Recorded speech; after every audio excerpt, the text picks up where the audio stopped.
প্রয়োজন বোধে মন্ত্রিত্ব ছেড়ে দেব। ওনাদেরকে আমি শ্রদ্ধা করি এই জন্য, যেহেতু ওনাদের দেশে গণতন্ত্রটাকে ওনারা খুব লালন করে, এই জন্য আমি শ্রদ্ধা করি। তবে মনের থেকে আরও বেশি শ্রদ্ধা করব ওনারা যদি ওই দেশের সংখ্যালঘুদেরকে ওনাদের আপন করে নেয়, নিরাপত্তা দেয় এবং ওনাদের জনগণের একটা অংশ হিসাবে মনে করে সমস্ত ব্যবস্থা নেয়। তবে আমি একটা কথা বলি, বাংলাদেশে ভারতে কি ঘটছে এটা বড় জিনিস নয়।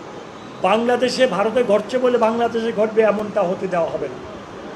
প্রয়োজন বোধে মন্ত্রিত্ব ছেড়ে দেব, কিন্তু এখানে কোনো সংখ্যালঘুদের উপরে, কোনো অন্য ধর্ম অবলম্বীদের উপর অত্যাচার, অভিযান, জুলুম, নির্যাতন সহ্য করবো না ইনশাআল্লাহ।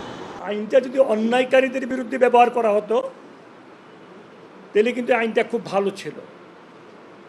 এই আইনটাকে আমরা যে বাতিল করে দিয়ে কিন্তু তাদেরকে সুযোগ করে দিয়েছি, ওই সমস্ত অখাদ্য কুখাদ্যকে তাদেরকে সুযোগ করে দিয়েছি, অন্যায় অত্যাচার অবিচারে জুলুমকারীদেরকে সুযোগ করে দিয়েছি, একটা ভালো মানুষকে কাপড় ল্যাংটা করে রাস্তায় ছেড়ে দেওয়ার সুযোগ করে দিয়েছি আমরা।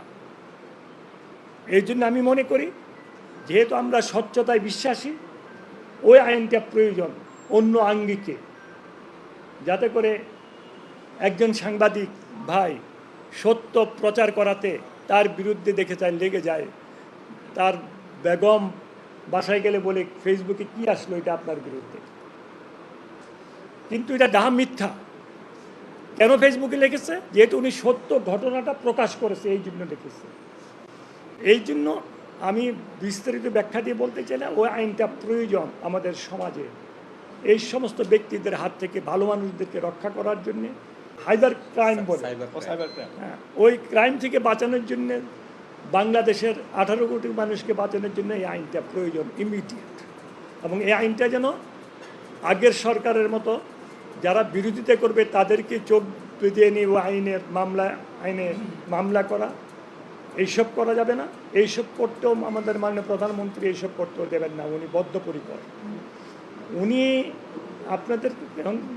আপনাদেরকে বললে যে কী মনে করেন, আমি তো ওনাকে কাছের থেকে চিনি। ওনার এখনকার চিন্তা ভাবনা, এখনকার অবস্থান, এটা আল্লাহর অশেষ মেহেরবানি, দয়া। আমাদের বাংলাদেশে কিন্তু পৃথিবীতেও এমন কোনো উদাহরণ নাই যে সাবেক রাষ্ট্রপতির সন্তান, সাবেক প্রধানমন্ত্রীর সন্তান ওই দেশের আবার প্রধানমন্ত্রী হয়েছে, এমনটা।